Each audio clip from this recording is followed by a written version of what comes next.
Hi, Rabbi, and thank you. Our group's question was regarding the last paragraph on page 5 about the death of David and the hungry dogs, and the quote from Solomon, "For a living dog is better than a dead lion," and then the following conclusion about that the spirit of man is the lamp of the Lord. It is preferable that the lamp of a being of flesh and blood, an actual lamp, will be extinguished in favor of the lamp of the Holy One.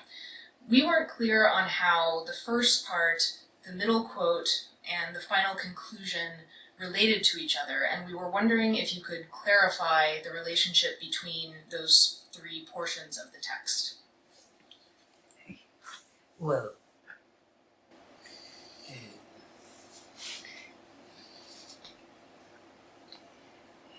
basically, there are two things. One of them was about the dealing again with the same basic question about the living and the dead. The living and the dead. And here we come even to a much far more reaching idea than it was before. It's not only that the living person is perhaps more important than a dead person. Even a living dog is more important in a certain level than a dead person. Heroic and great as he is, still somebody is living and needs to eat. So that is the point about settling more or less one of the sides of the question about the living and the dead, which means we don't have here a real complete answer. We have here discussions of life, death, merit of people, merit of life and merit of death. So, but one of the points that comes up from this discussion, in fact, even from the end of this discussion, comes to that at the end of it, the merit of the dead can be very great. We remember it, we know, we honor it, but still, life takes precedence. Life takes precedence in any way it can be. So life takes precedence above possibly everything. So this kind of a problem about it's not. We have the notion about in the laws of Shabbat that pikuach nefesh, which means saving a soul, is more important than keeping the Shabbat. Here we go much farther. We speak about it that living has a merit, and because of that, the answer about it's not just the lamp of God and the human candle. It goes into something further. The person living, even when it is not a matter of life and death, it's a matter of suffering from having a little bit too much light in his room is enough to push away the laws of Shabbat. So it's not a complete answer for the basic question. We have here a development of a theme, life and death, merit and still being alive. And somehow the conclusion comes that at the end we come back to the statement of David that the dead don't praise the Lord. The living, in one way or another, do give the praise. And in that sense, the living dogs also take precedence. They do something useful. So, in a way, it is the basic answer is it's the triumph of life over almost anything else, even over the great memories, honor, glory of the dead, and on the other hand, what I call life, what life can do. And in that sense, even to tell all this story about the dead, about the hungry dogs, makes it in a way far more emphatic. Life takes precedence. It's a great thing about life. And life should be taking precedence over death. That is if you want to have some kind of a general conclusion of the whole discussion, it is we have the dead heroes and the living small people. The dead heroes that are more important, more honorable, but still, when it comes to any practical question, give life precedence. We still on? Thank you, Rabbi. I think you may have just answered our question, but I'm going to put it in a slightly different way. We looked at the last paragraph in which Rabbi Tanhum's conclusion was presented, and went back to the Mishnah, where it lists a variety of situations in which it's acceptable to turn off to extinguish the candle. And it caused us to ask, what actually does threaten the light of the spirit? Is it just that death is imminent, or might be imminent, or is it actually fear as well? Because at the beginning of the statement in the Mishnah, the things that were listed as possibilities, as acceptable to extinguish the light, are fear of the possibility of death. This is not only the possibility of death. See, it is not just the possibility of death. It goes in this Mishnah. It goes into points that are: a person is afraid of a spirit, of a ghost.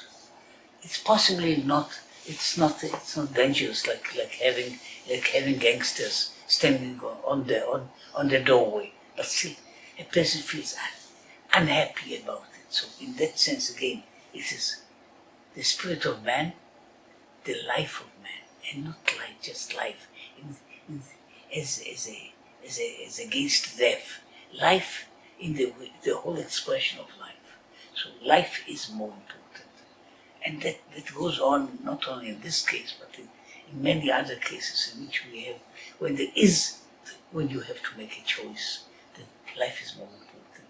Life is more important. So important as we can bypass all kinds of things because that is more important. In fact, in the Mishnah and other places, it also speaks about something which is far more halachically serious, which is in some cases when a person is sick and feels lonely or afraid, in being in the darkness, you can light the candle, which is much more of a deed of that. So even though that is the life of a person is that important, it is not meant of you put it in a different way. That is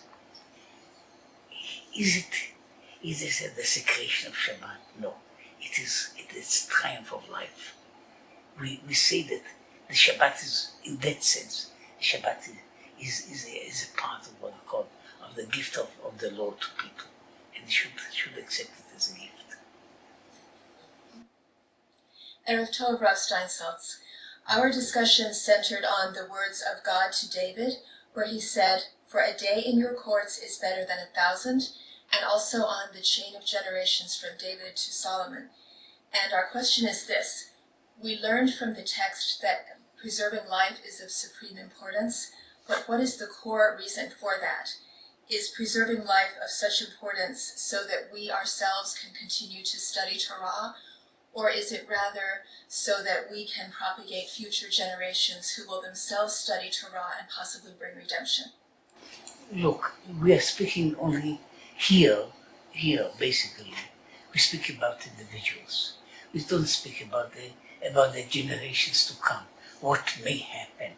In fact, in a certain way, to put it in a way, also the halachic notion is that one can, when there is a matter of preserving life, one can do anything on Shabbat to preserve life. Even when that person is anyway dying. See, when we're sure that he's dying, we can give that person one extra minute. In this minute he cannot propagate. In this minute he cannot do very much. He cannot even do worship. But it is life. And because of that, so that is the point here. It's not about David that is the father of whatever it is. It is David as a person. And more than that, in this case, it's also David is, the living David is doing things. The dead David is a memory. The memory may be exalted and important, but the living David is more important.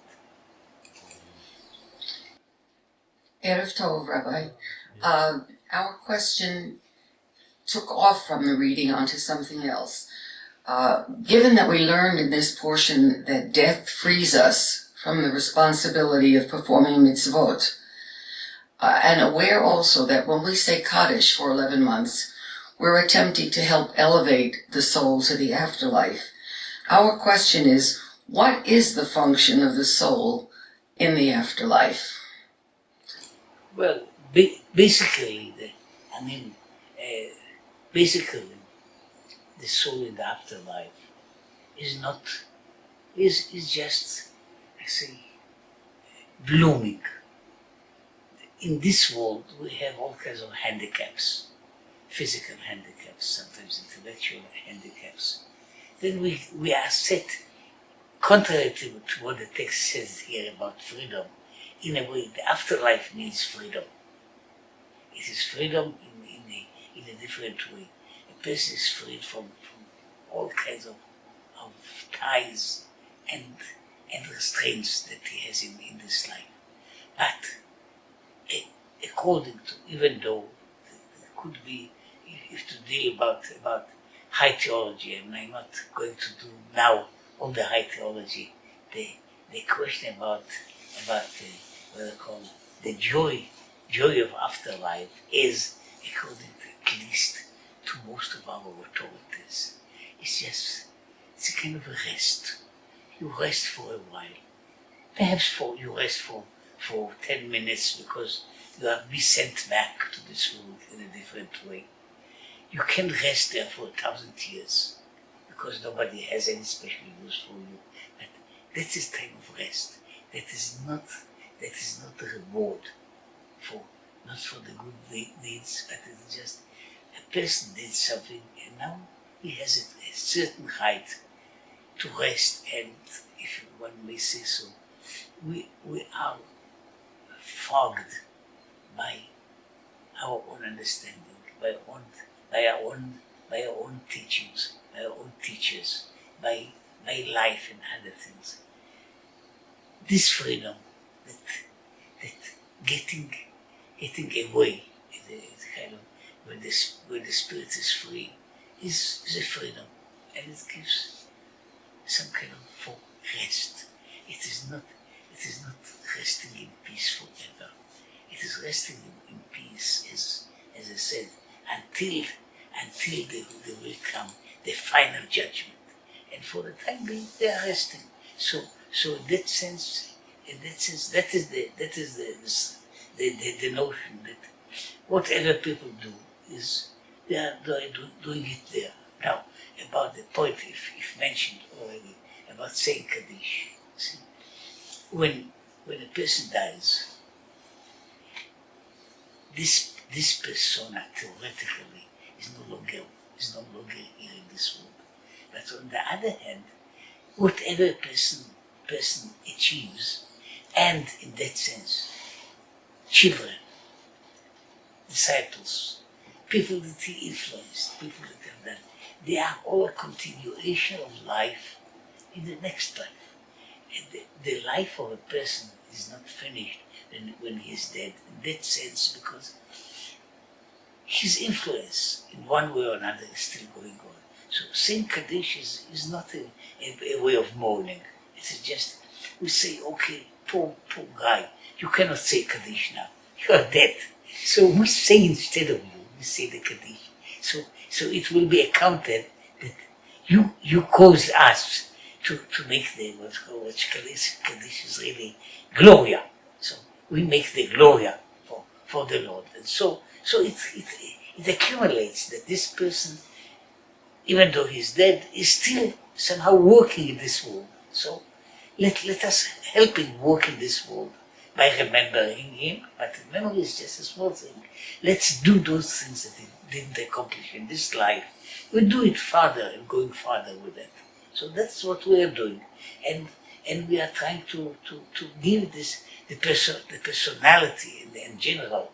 In when it was it's 70, 80, 90 years in this world, and what continued later on, and this continuation is a part of the way that the person is judged in reality, which is the continuation. Whatever comes from that person is a part of a long judgment of a person in life. Erev Tov. It's a privilege to learn with you, Rabbi Steinsaltz. Our question, my group's question, is more related to the text again. Earlier in the text, Moshe has to invoke deceased ancestors, Abraham, Isaac, and Israel, to receive an answer to his prayers. At the end, the Solomon's statement about for a living dog is better than a dead lion, where we interpret dead lion as a metaphor for David as a leader. How do you reconcile those two parts of this text? So in fact they are reconciled in the text itself. See, what is the merit of a person? The merit of a person, even when he is dead, can be sometimes outweighed the merit of his living descendants and those who are in a certain way living by his merit, which is when we judge who is important. Are those people that our poor ancestors that left Egypt, and there were a motley crowd of people, slaves, ignorant, and possibly more accustomed to flogs than to learning. And we remember the glorious forefathers who really were path makers in history. So if we speak about merit, the merit of those forefathers in which we try to be a continuation is more important. But then it comes, what will you do when you have a choice about real life, about the living people and the dead people? So it says the dead people, they should be revered, they should be respected, they should be remembered. But when it goes to giving, to taking care for a little baby, or even for an animal, they take precedence. They take precedence not because they are more important, but because they have that different and very special merit of being alive, of being a part of it is they are the future, but they are also something else. They are those that fulfill God's work in the world. Those who died did it, and they are worthy of all honor, all glory. But when it comes to do with something in what I have to deal in this world, those people who have some kind of life in them still take precedence. It is not belittling the dead. It is just saying there are other considerations in which the living take precedence. Hi, Rav Steinsaltz. First, I just quickly wanted to say thank you for putting the treasury of rabbinic literature in my hands for your years of tireless work. As a Jew and a Jewish woman, I sincerely thank you. Our question. The last teaching in this sugya states that it is preferable that the lamp of flesh and blood will be extinguished in favor of the lamp of the Holy One, blessed be He. So we're wondering, is it possible to extinguish the Nare of the Holy One? Look, if we look in the world, you don't have to look very far away. Even in the United States, you can see that lots of people are trying very hard to extinguish as many of those light of the Almighty by the way that they can do it. They cannot kill the souls, but they can kill the people. So it is surely done, and that is what we're speaking. We're speaking about.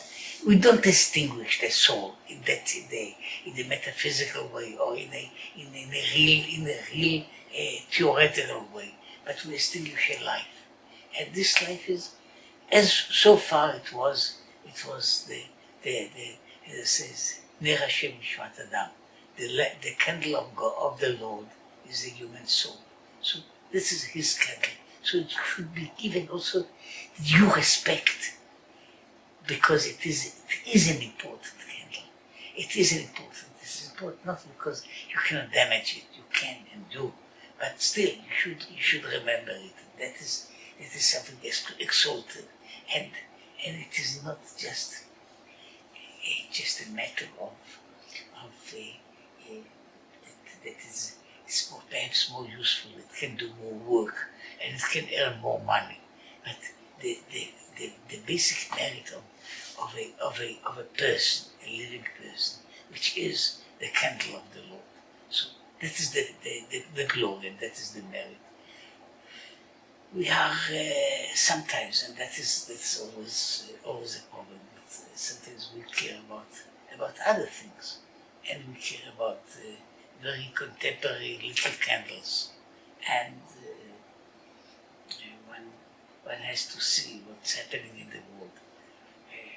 Among other things, white people are sometimes killed and maimed for nonsensical, idiotic things that are really very, very small pieces of shards of unimportant things. So that's the memory of that, of distinguishing between the see in a person the candle of the Lord is in itself a kind of a very strong, very, very strong statement in remembering that it should always be remembered that is something exalted, something that is, as we say, as high as one can achieve ever.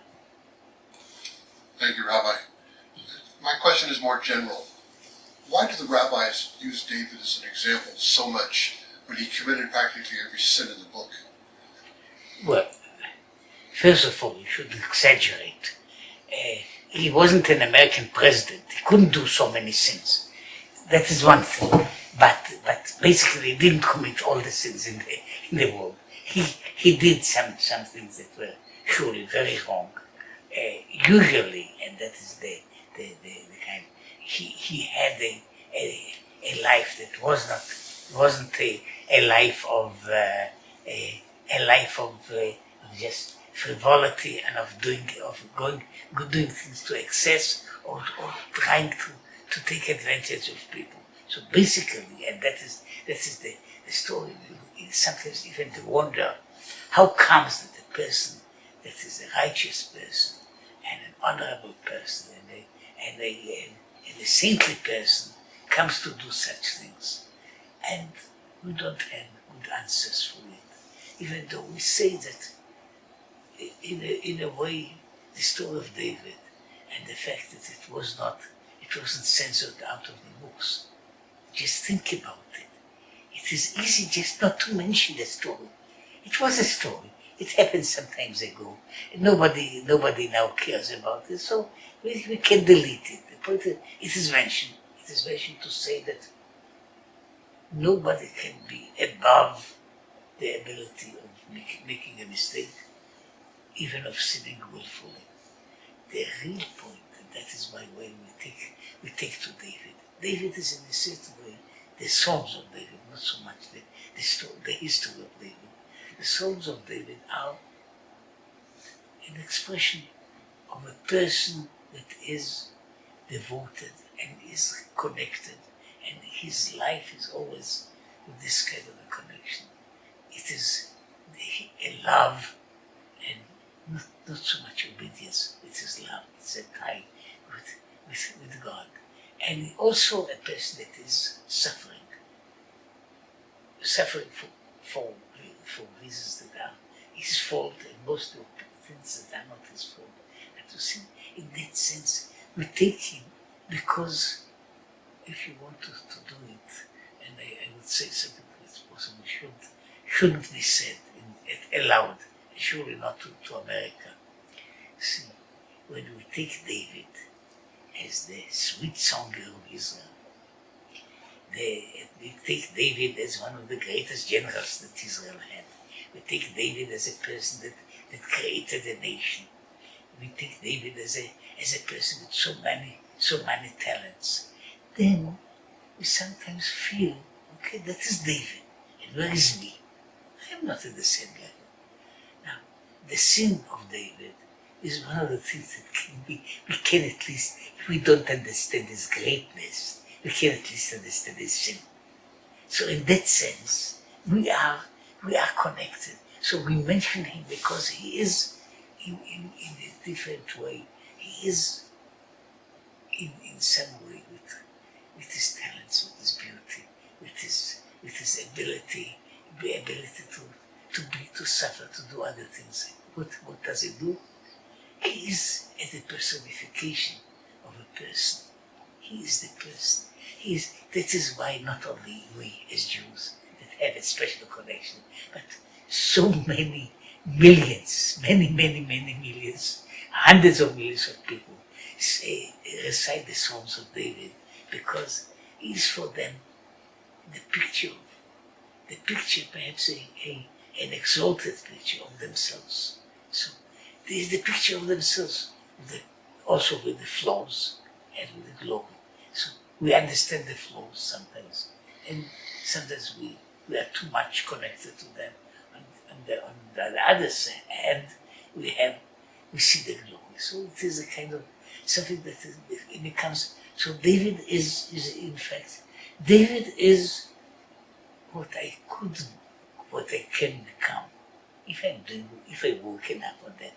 So it's not just a person. There are people that in a certain way, a normal human being cannot really be an imitation of Moses.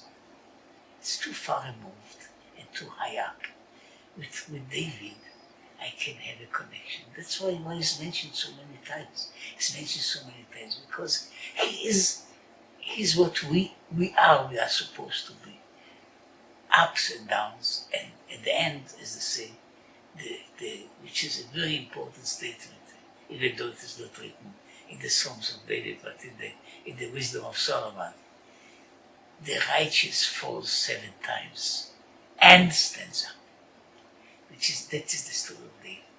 You can fall practically, you can fall militarily, you can fall even spiritually, but you stand up and you go on. And that's what this David is. Thank you. Rabbi Steinsaltz, we read that David studies Torah for the sake of avoiding his death. What does that say about the purpose of Torah study? Don't we have a tradition that asks us to study for the sake of study? Oh, of course we study for the sake of study. Studying as a charm is a very small charm. But in a way, nobody wants. The people wrote poetry about it. There's even lots of English poetry about all the charms of the angel of death, about the beauty of the angel of death, about the glory of the angel of death. You have, if you go to English literature, especially English, and you can find lots of writings about this. So, in a way, our people in general, we don't like him, the angel of death, and we don't want to meet him. So, David wants to be on the safe side, and he says, as long as I am doing it, the harm won't touch me. But if I'm learning from that, it's not enough. It's not enough even for to save me from the angel of death. I am learning, and I'm studying. I'm studying because studying is in many ways a kind of our way of becoming it. Again, sorry for the language. For us, studying is basically a communion with the Lord. But while on the side of what David says, okay, well, while I am commuting with and connected with the Lord, the angel of death shouldn't interfere. So that is an aside. It is not the reason why he studies. He studies before, he studies later. But he doesn't want to be entangled with this angel. And again, as we spoke all about it before, is whatever it is in paradise, it is perhaps a better thing to be here and to do what we can do instead of going to paradise and be free and nice and perhaps happy. So this Kahal, this collection of people, represents a portion of all the Bay Area community Talmud circles. That's from Berkeley to San Francisco to the North Peninsula to Palo Alto. Did I cover everything? San Francisco, everything, and then up to sunny Marin. Hundreds of students studying at 2 levels. We have. Can I see the hands of all the students for the first year students studying, and these saying Pesachim, right now Pesachim, and all the continuing students in Brachot. So we are in our 2nd year, as we plan to go into our 3rd year next year. Oh, and by the way, last year at this time you asked to speak about animals, and you say that people will let you speak about animals someday, and someday never comes. But this time you got to speak about dogs. Okay, let me just say that possibly I wrote many years ago a small article about dogs in the Jewish tradition. And it was possibly my most popular work. It has been repeated and printed and again. So seemingly, even though Jews are traditionally afraid of dogs, they have I would say, ambiguous relationship to dogs, especially if the dog is keeping the garden of the neighbor and not barking on me. Anyway, I'll be glad to speak about animals, just to make it a little bit livelier and not all the time to speak about theology. So in conclusion, as we look towards next year of study, as we conclude today, any final words of wisdom for us as we complete this Lag BaOmer with you? Well, look, the only thing that I can tell you is that there is the traditional Jewish blessing to live to 120. Now, people don't. It's not still very, very realistic for every person, but let me just say that the notion of living to 120 means it is a plan. I should make my calculations about life, and especially about what I'm going to do, as if I'm going to live at least 220, which means if some of you are perhaps 50 years old or 60 years old, just imagine you have another 60 years of study. You can, in this time, you can become giants in Torah. You can become accomplished in every other level. So please remember it, that there is so many years of doing things, and people should go on just now, beginning to do things for the next 60, 70 or 80 years that they have before them, and hopefully we'll meet again in about 120 years, and we'll see what all of us have accomplished. All right.